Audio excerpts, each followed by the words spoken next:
Lakukan amal ini kalau kamu kepengen ditolong sama Allah. Sebelum lanjut, save dulu ya video ini supaya kamu bisa nonton video ini kapan-kapan. Sebelumnya saya pengen cerita, dan ini kisah nyata. Ada seorang ibu-ibu yang ingin menikahkan anaknya, butuh uang 20 juta. Dia nggak punya uang sama sekali. Yang dia miliki saat itu hanyalah rumah kontrakan sebanyak 4 dan bentuknya adalah rumah petak. Dan dia ingin menjual satu sebanyak 20 juta. Tapi dia nggak tahu mau jual ke siapa. Akhirnya saat itu dia gelar sejadah, dia ambil sertifikat rumah itu, diletakkan di atas sejadah. Sebelum sholat dia ngomong begini sama Allah, ya Allah, aku pengen jual rumah ini sebanyak 20 juta, tapi aku nggak tahu siapa yang bakal beli, cuma engkau yang bisa beli. Allahu Akbar.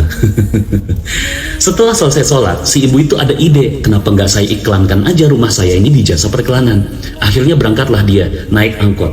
Ketika diangkut, di samping dia duduk di samping seorang ibu-ibu yang masih muda, mbak-mbak lah. Kemudian si mbak-mbak itu bertanya, ibu mau kemana? Mau ke sono neng? Mau iklanin rumah? Oh, ibu jual rumah? Iya, jual rumah. Rumah apa? Rumah petak.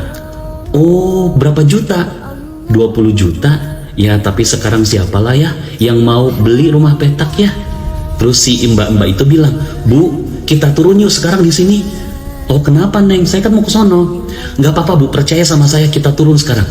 Akhirnya dua orang ini turun. Kemudian si ibu-ibu itu bilang, Neng, kenapa sih kita turun di sini? Kan saya mau ke sono. Bu, saya ini barusan nikah dan saya nggak mau ngontrak. Saya pengen punya rumah sendiri, tapi saya cuma punya uang 20 juta. Dan 20 juta ini cuma bisa beli rumah petak. Tapi saya mikir, zaman sekarang siapalah yang mau jual rumah petak?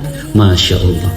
Bayangin teman-teman, ada satu orang yang ngomong, zaman sekarang siapalah yang mau beli rumah petak. Yang satu ngomong, zaman sekarang siapalah yang mau jual rumah petak. Diketemukan dalam satu momen yang tepat dengan jumlah yang pas 20 juta.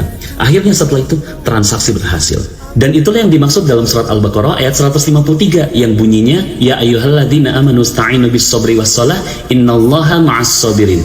Yang artinya, wahai orang-orang yang beriman, jadikanlah sabar dan sholat sebagai penolongmu. Sesungguhnya Allah bersama orang-orang yang sabar. Maka teman-teman, saya cuma pengen bilang kepada kamu, kalau kamu saat ini memiliki persoalan dan seolah-olah nggak ada jalan keluarnya, ada kok jalan keluarnya. Dimana caranya adalah ambil wudhu, kemudian gelar sejadah, kemudian sholat hajat, minta pertolongan sama Allah.